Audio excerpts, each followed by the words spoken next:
Gus and Jerry Unleashed. I am Gus. I am Jerry. And today we welcome our good friend TJ Wallenhorst. He is the author of Peak Presence and also the creator of the Peak Presence podcast. Welcome, TJ. It is great to have you here. Gus. Great to have you, TJ. He makes us both look a little better, right? So anything helps us. Anything. We will take it. Before we get to TJ and the book, first of all, let's jump into shallow end like we do.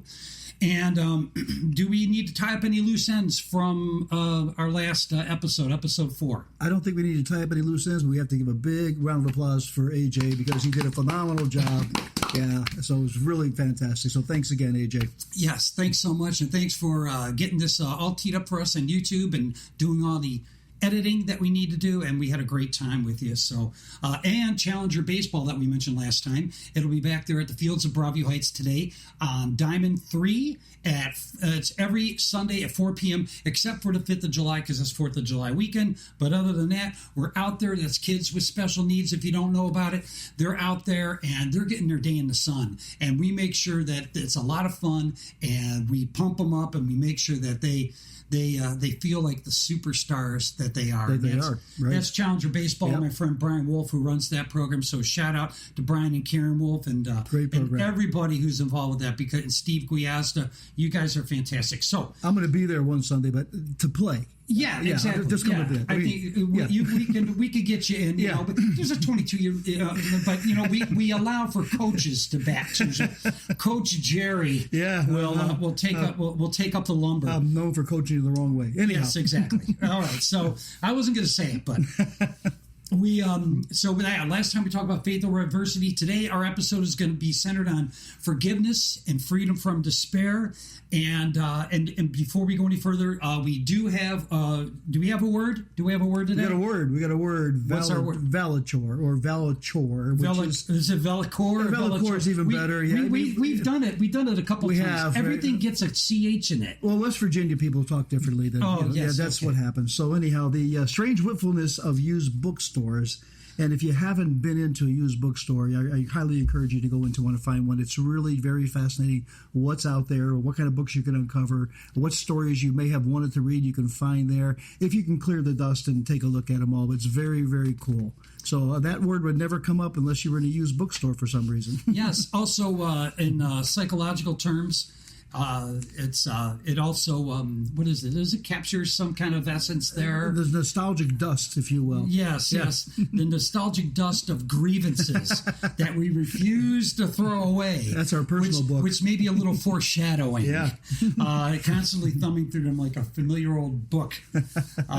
Anyway, so there's our word of the day. What about our cultural moment? We're going to run through that real quick? Yes, absolutely. Please do. What do we want to talk about real quick? So let's talk about greasy spoons. AJ, You got a favorite greasy spoon? About a restaurant that's really not good for you, but good? Like Taco Bell. There you go. Yeah. Okay, there you go. There are a lot of local joints, a lot of great local greasy spoons. Yeah. And you know what? The people who have this restaurant, they're going to kill me if they knew I referred to them as this. But it's a great local joint. You can get fried bologna sandwiches there, and they're called Luna's. Oh, that's the best. Yeah. That's the best. And a great breakfast, right? That's the best. That's one of them. That's really, one you of love them. that one? The cracked egg out in Brunswick is another one. Absolutely fantastic. Cracked egg. Very, very good. Excellent. And if you're down off of Harvard Broadway, there's a new Harvard. Beautiful restaurant. Not really, but it's great food if you can stomach it, so to speak. It does a great job of giving you the a will to clean yourself up. How about that? Yeah, that's good. My dad always said it's good to start your day with a little grease on your stomach. Amen. And my dad did say that. And so, so he wasn't making smoothies, okay? Put it that way. We were getting, a little McDonald's for you, me, and the dog. Love it. Very good. But let's... Thank you for that. Yeah, sure. Let's jump right into the center of the plate and let's introduce TJ, author of Peak Presence, and the creator of the Peak Presence podcast. We're going to have the link down here below, so everyone click on that. You're gonna, by the time you're done with this, I know you're going to want to pick up the book, but also check him out. I've listened to the podcast. He gets some very interesting people there, so we're honored to have him here. Welcome, TJ. Yeah, Peak Presence, the subtitle, Mastering the Moment for Inner Peace and Outer Excellence, and the subtitle, Humanity's Guide to Thriving in the Age of Machines. Jared, start us off. So, I've always wanted to write a book, but I've never had the courage or haven't even put one together. But how in the world did you write Peak Presence, and what was behind it? What drove you to do this? That's a fantastic question. I had the urge to write a book for probably the past 10 to 15 years, and I would start, I would stop, I would start, stop. I felt like I had something that could help people, but it's vulnerable, it's authentic, it's very scary.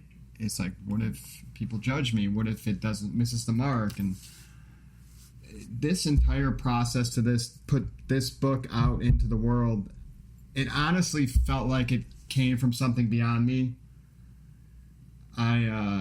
It was one of those experiences. I couldn't sleep. I'd wake up at 2 a.m. I have to go do something with this book. And with technology now, I'd have a long drive for my job in medical device sales. I'd set my phone to record, and I would just the stream of thought talk. Yeah. And record it on my phone, and then get home and put it into Microsoft Word, and then kind of figure out how to put it together from there. That's cool. So a lot of the book was written by me speaking into my phone. Interesting. So, so you're on the road, and lately I've been working as a sales rep on the side when I'm not flipping homes, and I'm selling windows with Universal Windows Direct, and I'm on the road a lot. And it's funny when you get out there, and especially if you can just tune everything out, you can start to have these. Yeah, it's funny how that happens. In that silence, in that moment, sometimes that's when some of those best thoughts come out. But me, I'm not as smart as you. I forget to turn on any kind of reverb. So these wonderful, brilliant thoughts come, and then they vanish, dissipate into the ether. And it turns on the wipers. Then that was close. Then they're gone. The other good time is working out, right? Same concept, right? It really clears my mind, and I'd be like, oh my God, I have to get this thought out there. Yeah. Yes. Well, okay. So now, again, the working out thing. How do I keep going, TJ? Yeah, I do 12-ounce curls of coffee. Yeah. That's thanks for TJ's going to give us a lot of reminders today. I think most of them on my end are going to be, you got to get in shape, Gus, mentally, physically, and spiritually. That's really why I do this podcast, and that's why I'm really, really glad that you're here. So, but yeah, I mean, it is something a lot of us think of doing, but you turn around. How long did it take you to put it together? How long did it take you to write the book? I'd say when I stopped, the start, stop, when I finally committed, about a year or so. Mm-hmm. So was producing it tough? Finding someone to put it together for you? How did all that work? I reached out to someone on LinkedIn who had published the book and said, what the heck do I do? Okay. And he connected me with the company that he used. So How cool. Yeah. What is Peak Presence? It's really born out of my own experience. I spent my whole life trying to escape the present moment, right? It's feel discomfort. Can I do something to not feel the way I feel now? And I think that's partly human nature, right? Whether it's, we're escaping by blaming someone, by just whatever we're doing, even listening to music. It's just, I don't want to feel how I feel. How do I get out of this moment right now?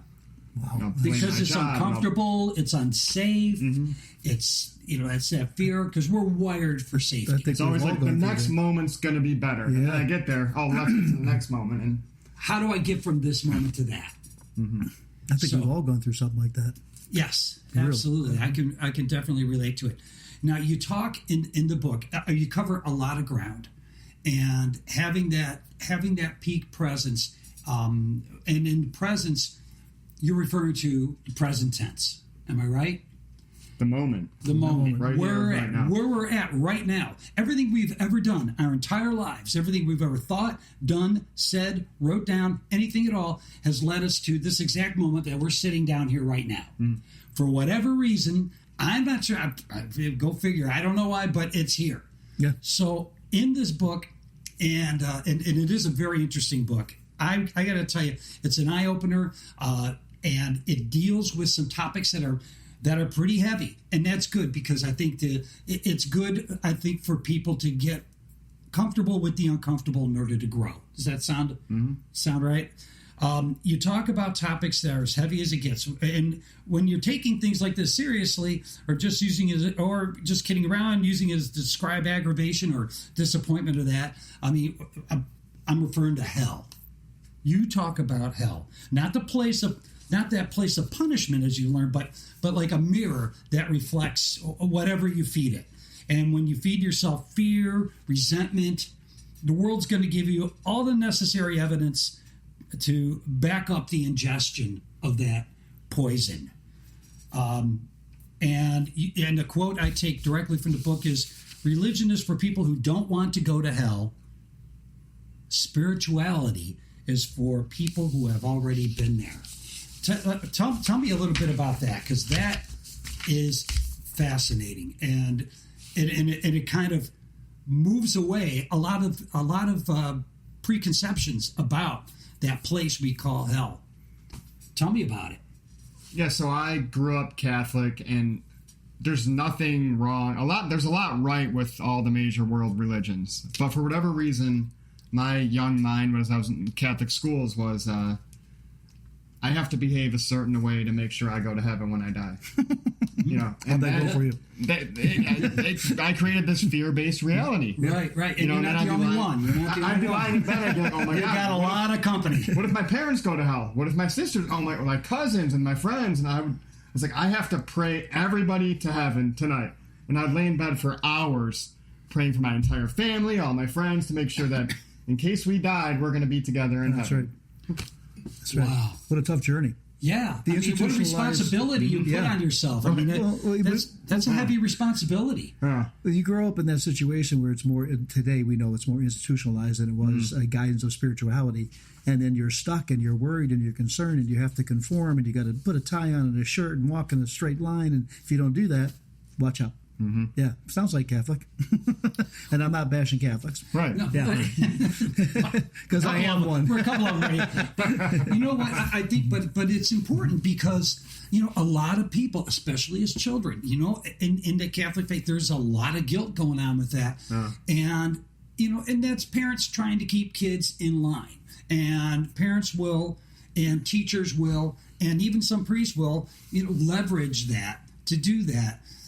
Going into, and I'm learning more about Scripture because of my son, who is leaning more towards the Baptist line of things. So it's opening myself up to some more of the Scripture that talks about God the Forgiver, God the Abba, the Father, and that really, it's about faith, and it's about trying to do the next best right thing, and understanding that in that moment, like you put it, our job, our best responsibility is making sure that we're taking care of one another in one way, shape, or form. And my faith helps guide me to that. And it is more of a advancement towards something that is pleasurable, that is fulfilling, that is good, as opposed to running away from something that's terrifying me. Mm-hmm.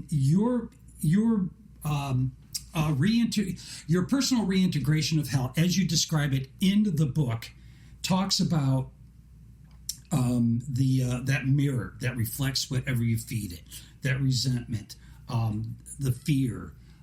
Talk a little more about that. So yeah, a big part of this book, right?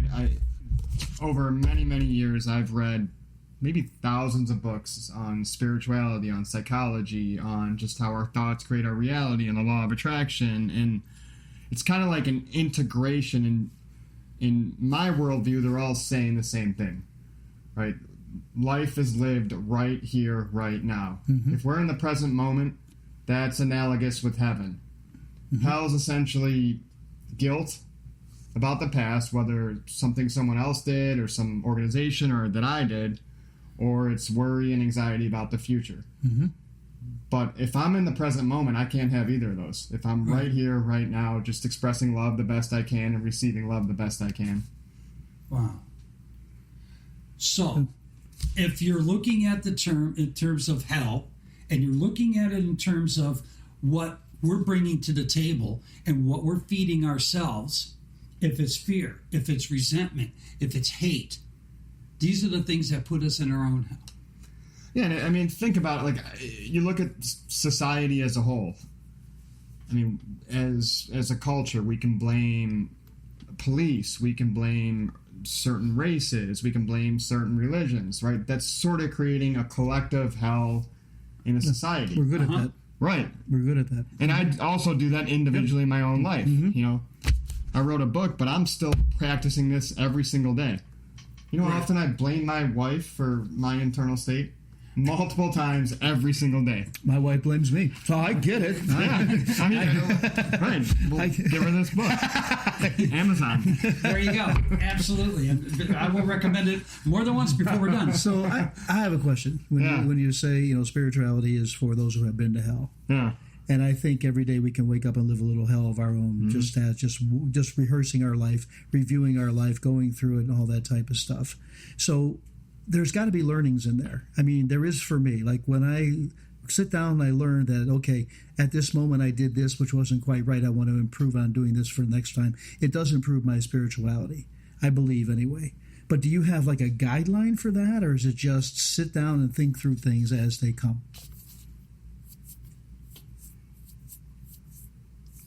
Next question. It's a great question. No, I mean, I think there is absolutely, if this is what you're asking, in reflecting on decisions and the results of my decisions and how I can make better decisions. Yeah. 100%. Because typically, and I'm notorious for this, right? I will review myself and go, boy, that was really a bad thing to do. Forgive me, Lord, don't let me do that again. And tomorrow comes, I'm doing the same thing. So I know I'm in the spiritual world, but I haven't improved. All I have done is been more aware of that mistake. Sometimes I think my mistakes take a lifetime to heal. Or like my dad said, a half hour after you're dead, they might go away. Maybe. I don't know. Well, and that's again, in my worldview, that's where the psychology comes in. Like, brains are wired for comfort. So we have neural pathways. So the comfort zone is to just keep doing the same thing over and over and over again. Yes. And like, I always liken it to, like, when we're trying to learn new behaviors, it's literally, I'm going through there with a machete, like trying to like just cut a path through, but like the brain is still trying to go to those old behaviors and old thoughts. Oh, yeah. Because it's comfortable. Right. Because, and we're geared towards safety. We're geared towards comfort. To grow, like we were talking about before, it is a matter of taking out a machete and carving a path through something that is unknown, uncomfortable, and maybe something that, we just don't want to do. Yeah. We don't want to get near that because there's a fear there. And once we start carving it, once we start practicing it, and this is why I love the fact that your book also includes little workbook sections, because it provides different exercises and things that we can do to start, working our way towards that. That is pretty neat. So we can create these hells, but however, when you start feeding yourself service, humility, that reality, and I'm taking from the book again, starts to shift shade by shade. And quoting your book again, every act of presence, a prayer whispered in the parking lot, the breath you feel from end to end, an honest conversation to a friend, or quiet act of service that benefits no one's brand, that cuts a path back. Cuts a path back from the hell we put ourselves through.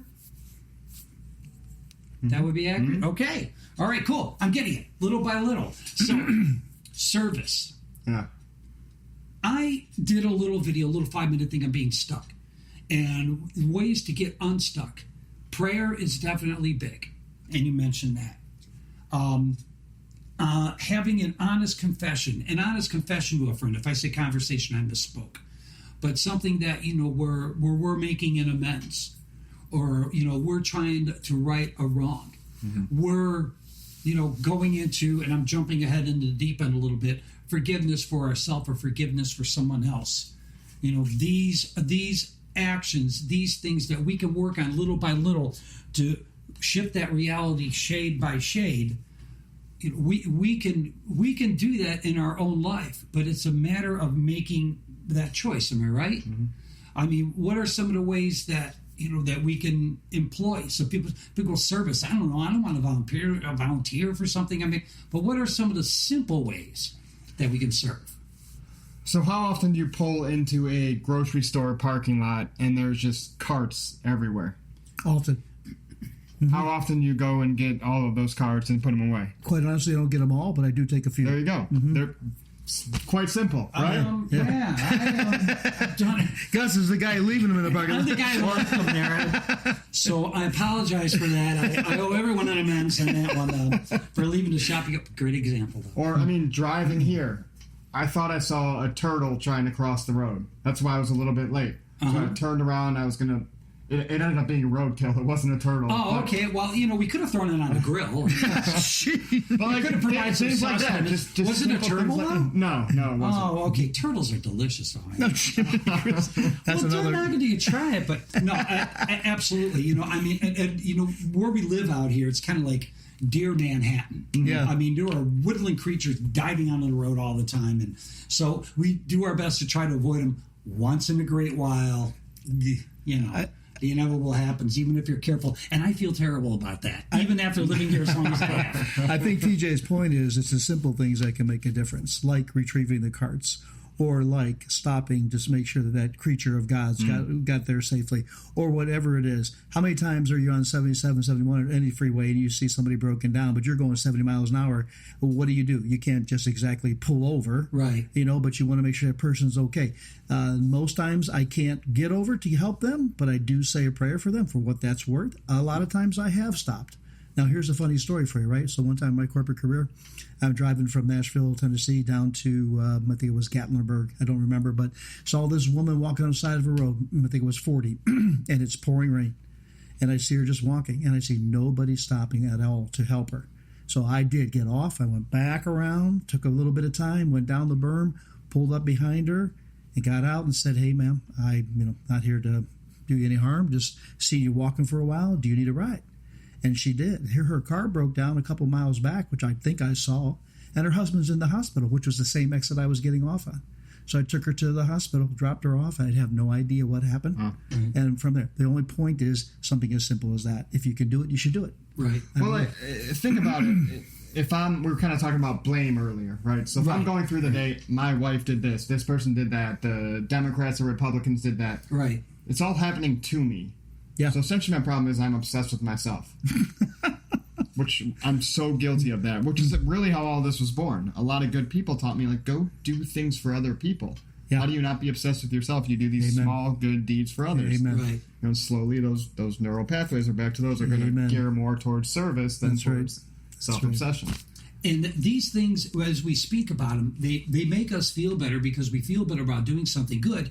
But I have found in my experience, one of the things I like to do, and I enjoy this because it's not completely altruistic. I get a little kick out of it.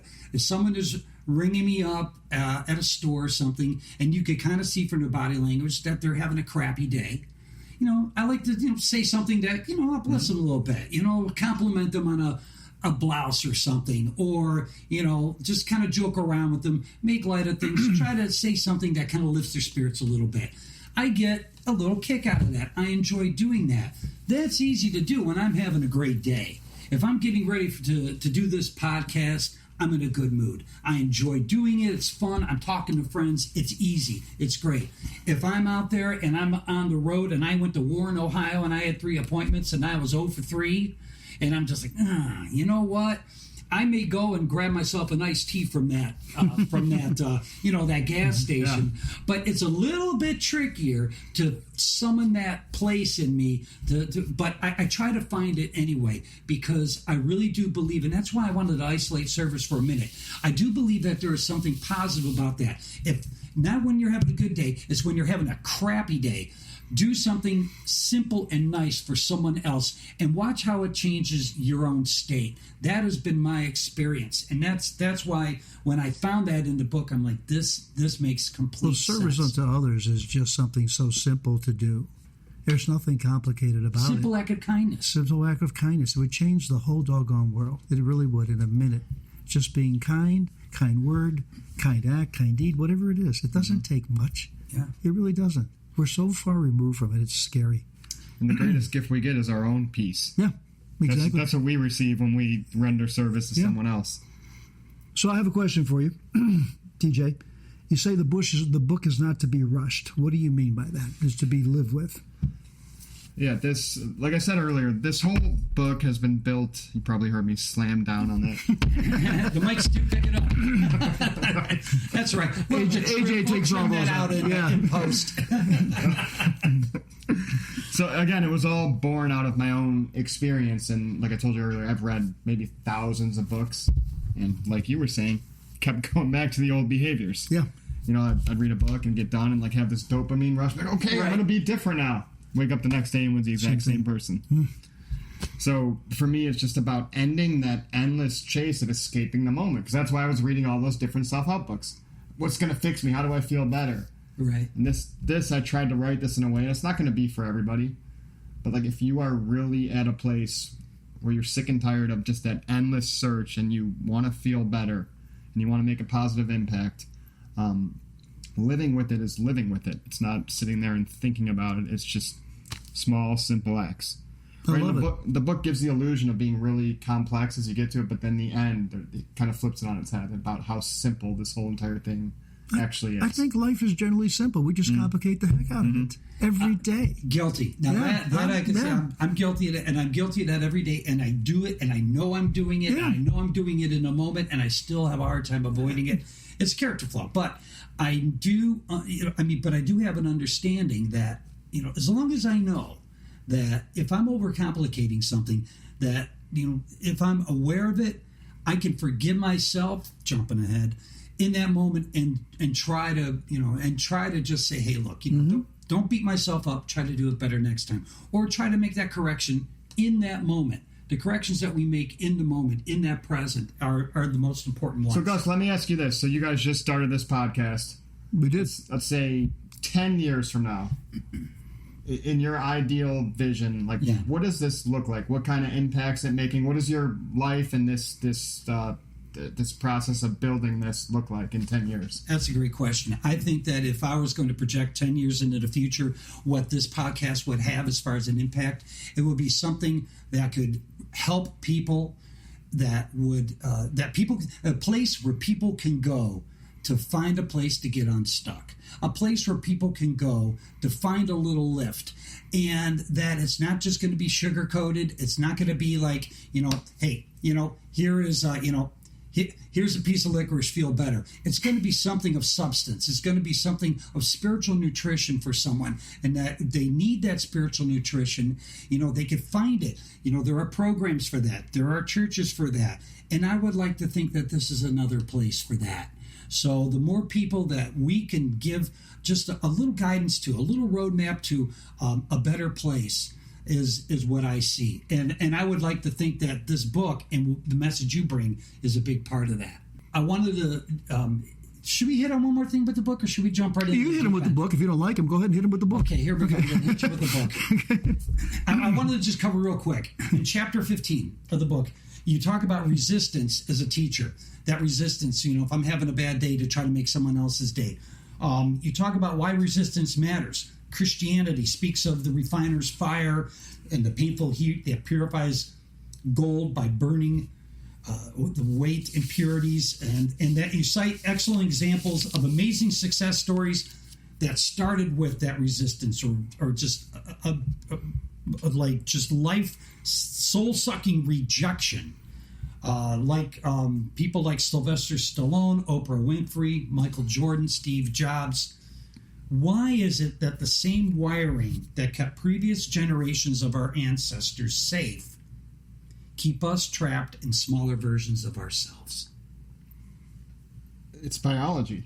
I don't know how else to say it, right? Yeah. It's biology. Like, we're spiritual beings having human experiences, but at this state in my spiritual evolution, I am a human being. You're half human, half spirit. Yeah. And we are human beings having a spiritual experience. It's crazy. So I know how I want to live, how I want to think, how I want to act, but there's just wired in biology and genetics and so many factors that I'm sort of fighting against all the time. And if you're met with that kind of rejection, like some of these celebrities you point out in the book, whose stories are individually amazing, what is the difference?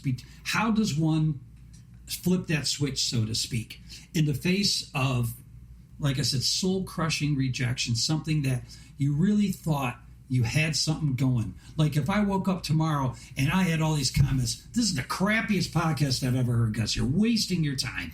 Or, whatever you're doing out there on the road with Universal, it ain't working. Or you're a lousy dad or a husband or whatever it is. Things that really, what is in the process of the book and Peak Presence a way where you can say, you know what, here's the way you could begin to flip that switch? I think it's really Peak Presence, right? So there's tactics in here and strategies to try to get more in the present moment. But overall, it's just accepting the moment for what it is. Sometimes moments suck. There's nothing good about them. Like, honestly, today has kind of been a terrible day for me. I've been in my head everything that could go wrong. Especially when you got here. And it got even worse. But like, we had to throw you into the mix. This is a perfect example. Not a good day. You just said it earlier. Like, when I'm in the flow, when things are going well, it's like, okay, I'm going to be of service to everybody. When things aren't going my way, I cut my finger. All these little things were adding up. I was not in a good mental state pretty much all day. Uh-huh. And even sitting here, like, I'm not as present as I would like to be. Really? I'm more in my head. Okay. I feel more in my head than I'd like to be, but just accepting that and doing it anyway is the key. Okay. And I think that's what all those examples did. Yes. I got rejected. Yes. I failed countless times. You just accept it and you keep taking the action anyway. Right. We don't sit there in self-pity. I used to sit there and be like, okay, I'm going to pray and meditate until I feel capable of doing what I want to do. It's like, now you make a conscious choice. Like, I don't feel capable right now. I feel like you guys are doing way better than me. Honestly, but it's like my own wiring. Right? That's what's going on in my head right now. You are doing just fine. I would disagree with that. I think it's Gus we got to worry about. Exactly. You know what? This is just to be who you are. That's who you are for the moment. So that's fine. But that's interesting because that does come as a surprise to me because I think you're hitting it out of the park, honest to God. And to prove that, we're gonna dive into the deep end. Oh no, here we go. We're gonna talk about forgiveness, and we're gonna forgive ourselves, right? Mm-hmm. That's sometimes the hardest person for me to forgive is me, and I've been there. Jerry, I know. You know what? You were the one to first bring this topic up. You're like, I think this is something we need to discuss. Mm-hmm. And then one thing fell into place after another, and then TJ ended up being right here at the center of the table, and I'm grateful for all of it. I want to hear right from the guy who said, Gus, it's all about forgiveness. It's all about forgiveness. What are we talking about? Some days I don't know, but I tell you, it's all about forgiveness. That I do know. And what I mean by that is it can weigh you down like an anchor of the biggest ship you've ever been on. And if you don't figure out a way to unweigh that anchor, you're going to be miserable the rest of your life. Now, we journey through life where hundreds of people affect us, and some hurt us and some don't, and so on and so forth. And the ones who really hurt us bad, you can wallow in that for a long time. I've been there. I've wallowed away and said, gee, if this hadn't happened, this wouldn't happen. But then that's just poor me. And I don't want to be poor me.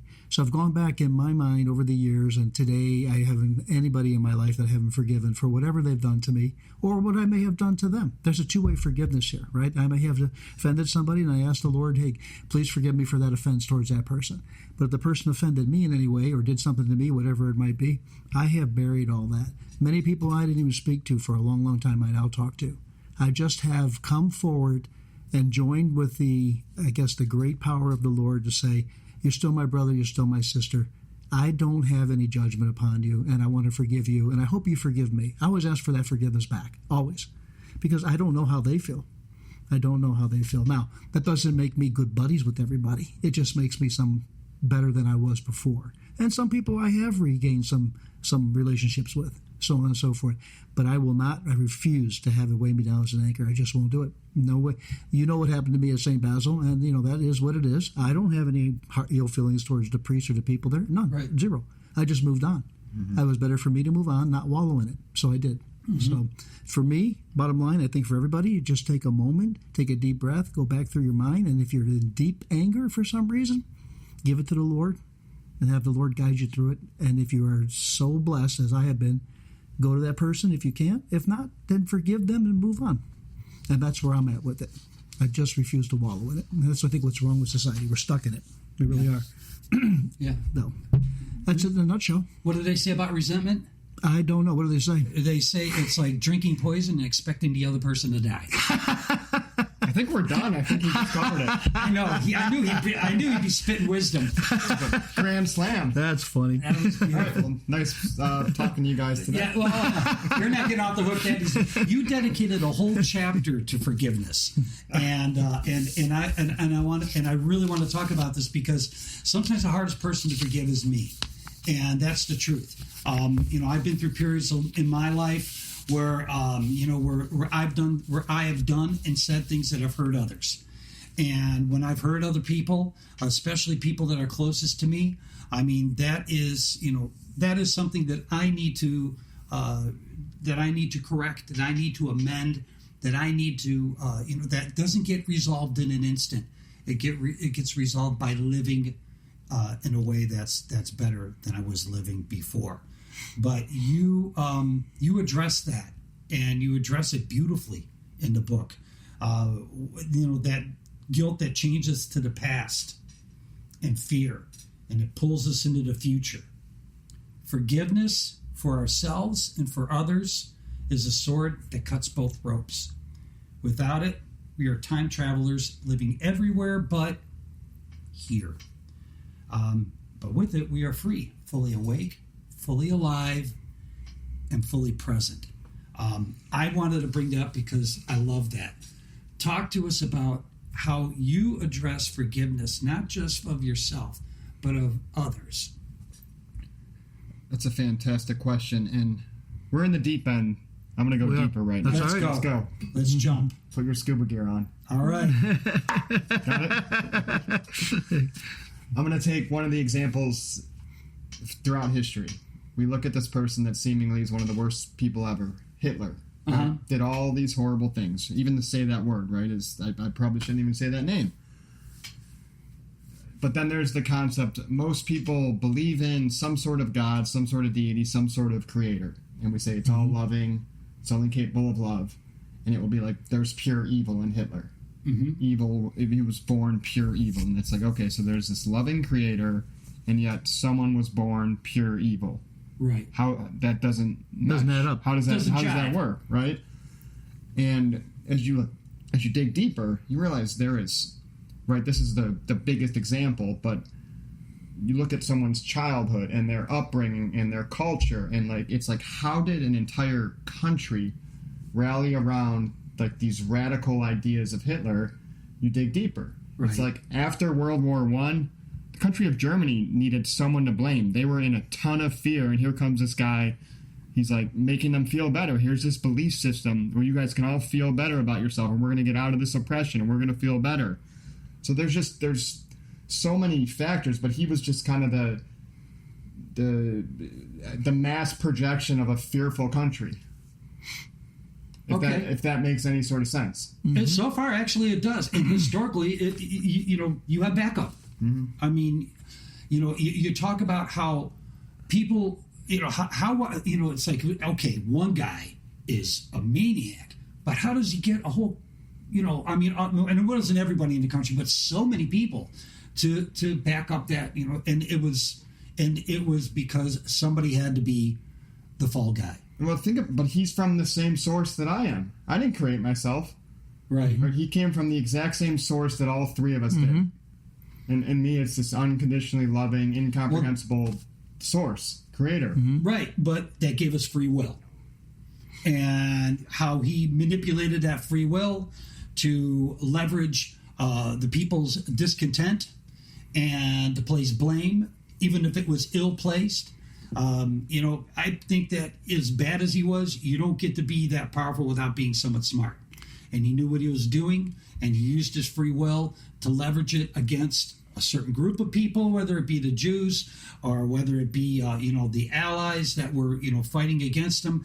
Everything that was apart from the way of life and the way of being, and what he called the master race, which ironically he really wasn't a part of. That's another story altogether. But that using that free will to perpetuate that kind of evil is, it's wild, but it speaks to our nature and how we all look for someone or something else to blame. his original intentions were, though, to make his country feel better about themselves because they were coming out of the war. They were severely depressed. They had no leadership to speak of. And he was there to kind of put that back together. The intention to become who he was, I don't think was really there initially. It just evolved into that because he realized he could control people. And then he took it a step further and further and further. And we all know what happened. Right. The guy was brilliant. Unfortunately, I hate to say that, but he was brilliant. I mean, imagine a guy who can logistically did what he did in his 10 years of power, whatever it was, is amazing to me. Yeah. So amazing and terrifying, too. Amazing and terrifying because he manipulated people as well, and then he, of course, did things that were unspeakable. Right. But my radical concept of forgiveness is God does not see Hitler different than he sees me than he sees anyone. It's still an innocent child of God. That's right. God does not hold grudges. God does not keep score. There's no ledger of wrongs. I keep score, right? I do. I can find forgiveness for Hitler, but I can't find forgiveness for my wife. Honestly, that's how my brain works. That's funny. Well, there's no ledger of wrongs, no cosmic punishment waiting for us to make a mistake. There is only love. Now, how many walls are we breaking through when we say there is only unconditional, unwavering, eternal love? And that's pulled right from the pages of Peak Presence. Sometimes it takes us, sometimes you got to pull that machete and go through that other path to really understand that forgiveness is, I think, our greatest tool in our spiritual arsenal. And if we could find a way, and for everyone it's different. For me, it was forgiving myself. Financial mistakes that I've made, different decisions I made that, we all have our list. But, sometimes, and they all point to fear or selfishness. At least in my case, I can say that in all honesty. Whenever I did things that hurt others that I needed to be forgiven for, it was because I was afraid or I was only serving myself. And that speaks to those neural pathways that we all have wired in our brain. But in order for me to begin the process of forgiving others, I had to forgive myself first. And once I got past that, or at least to a point where I could accept that as a reality, then that process became a little bit easier. Practicing it, as you point out, practicing it with people that are of a like mind, who want to do the same thing. I think that was critical. It was very helpful for me. So when I got to a point where I'd run into a family member, and I remember this is at a funeral that I hadn't, we both happened to be at the same funeral together. And there was a grudge of years that went on. And my wife told me so-and-so was here. I said, oh, okay. And instead of going, oh, crap, I had a different thought. I had a new, fresh thought in that moment.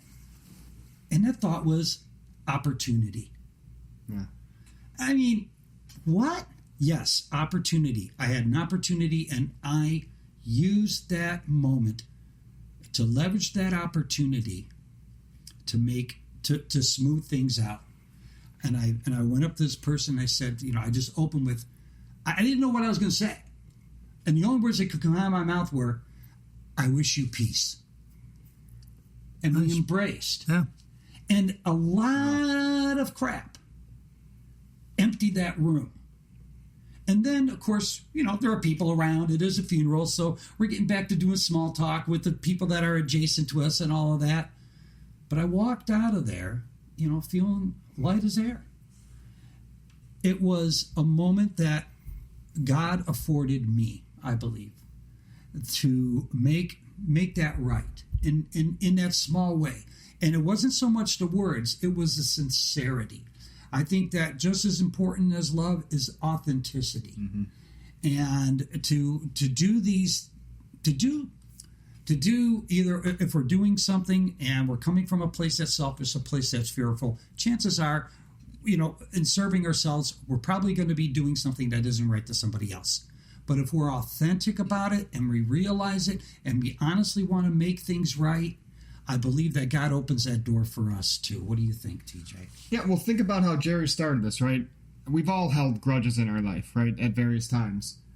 And let's think of an example a lot of us can relate to. So let's say you're driving to work, you're kind of running late, somebody cuts you off. Right. Sure, we've all been very angry, maybe gave the universal recognition of our anger. Oh, yeah. Right? Yes, so now, the one-finger salute.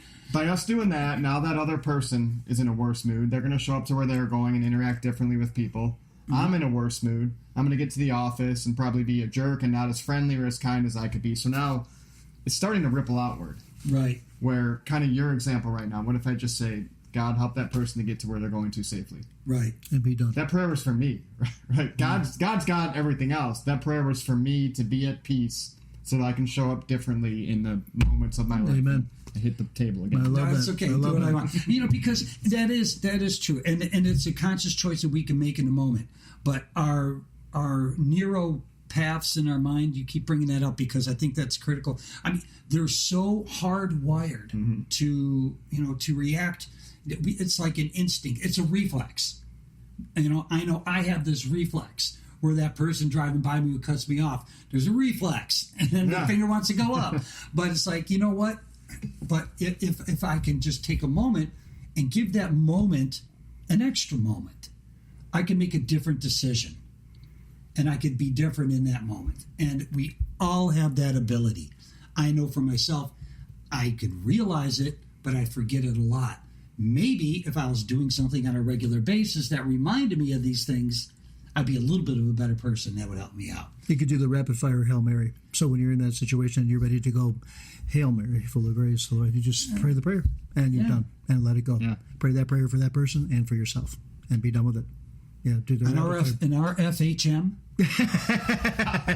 Let's all do an RFHM. It's a bold play. Wow. It's a bold play. The rapid fire Hail Mary. Love it. That's good stuff. Let me. You know what? And having that knowledge and having the power to be able to do that. I mean, it is something. It's power. I like that. It's power. Well, you know what? I got that from this great book I read called Peak Presence. We are more powerful than we realize. Well, what do we do? I mean, we give our power away all day. Yeah. To people and situations.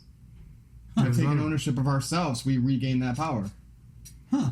Never thought about that. No. We carry inwardly shapes in how we show up outwardly to our families, our careers, and our communities. You say there isn't a work life, a spiritual life, and a family life. I love this. There isn't a work life, a spiritual life, and a family life. There is only life. And it is always unfolding now and in this present moment. And forgiveness, as you just said, is how we return to it. That's very cool. That's beautiful. Very cool. That is beautiful. I put a few quotes out, but this book it is chock full of little gold nuggets like that. And when I first asked you to come on, I'll be honest, TJ, it's like, you know what? I know where you come from in your heart.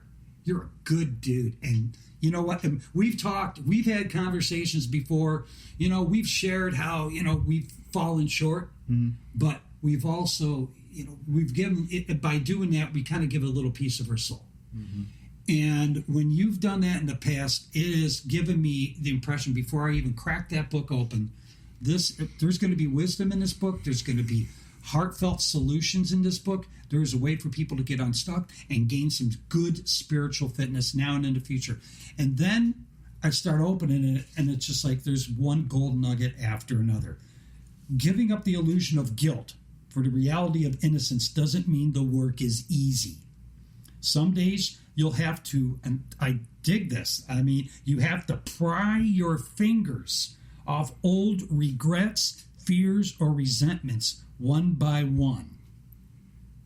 But it will also be the most liberating work you'll ever do. It might take you a while. Yeah, especially all 10 fingers. You will never arrive. Yeah, how can you? There's no arrival. How can you? I'm the sickest one up here still. You think? Honestly, I don't know. You got some good competition. So let's go back to what you sick derby. You do. Let's go back to what you asked a little bit ago. What do we want out of this podcast? This is exactly what we want for folks who are going to anybody, anywhere, church, psychologist, psychiatrist, whatever it is, to find help and they can't find it. This is something as simple as opening your book and reading words that really make a difference. Right. And things that people have maybe not thought of to do. And that's what I love about it, and that's what I hope people get out of this podcast. So, again, TJ, this is an amazing book, so thank you for being here with us. Thank you. Absolutely loved it. Absolutely. Thank you. Thank you, Jerry. Thank you, TJ. Thank you, guys. You're a great friend, and you're a hell of an author. So, Good to have you. And we're going to have the link up where you can find Peak Presence on Amazon. We're also going to drop in a link to direct everyone towards your Peak Presence podcast. Do you want to throw in a plug? Do you have someone that you got coming up soon? It's really on looking at leadership, but as it applies to kind of how someone becomes a leader, more the journey.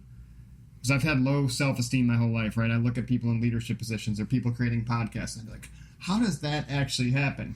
And it's a lot of those stories you talked about, right? Michael Jordan and all these people, Sylvester Stallone. The only thing they did differently than the rest of us is they just kept going. Mm-hmm. That's it. And as I interview these leaders, it's like the same concept. They're like, just a lot of people had a lot of great mentors, and then they taught me to be mentors to other people. And they usually didn't want to become a CEO. It just happened by how they're living their life. Right. The word at Starbucks corporate, it's a word for Starbucks corporate, when we were stuck was onward. Yeah. Whatever you're stuck on, onward. Just keep moving. It'll take care of itself. It'll work itself out. It may not be what you want, but it'll move on. It's always onward. We're still breathing, right? Still breathing. We're still moving onward. Yep. And if you want to move onward and you're listening to this or you're watching this, I want to invite you, and I think my friends here will share in that invitation. Find something in your life. Find a resentment that you might have. Find a forgiveness that you need to make. Go out there, forgive someone today. Go out there and empty yourself of that poison, that burden of resentment. If you have many of them, just take care of one. Take care of one today, and you'll be so much better for it. And if you want to do it on a continual basis, I invite you to pick up Peak Presence. And I want to thank TJ again for coming here today. Absolutely. It's Absolutely. awesome to have you. Phenomenal, right. my friend. Thank you, Really enjoyed it, man. Thank you. Well, of all the podcasts we've made, this is the most recent. You're kidding me. I can't tell you. Son of a I won't lie. Thank you, everybody. Have a great day. Thank you, guys. All right.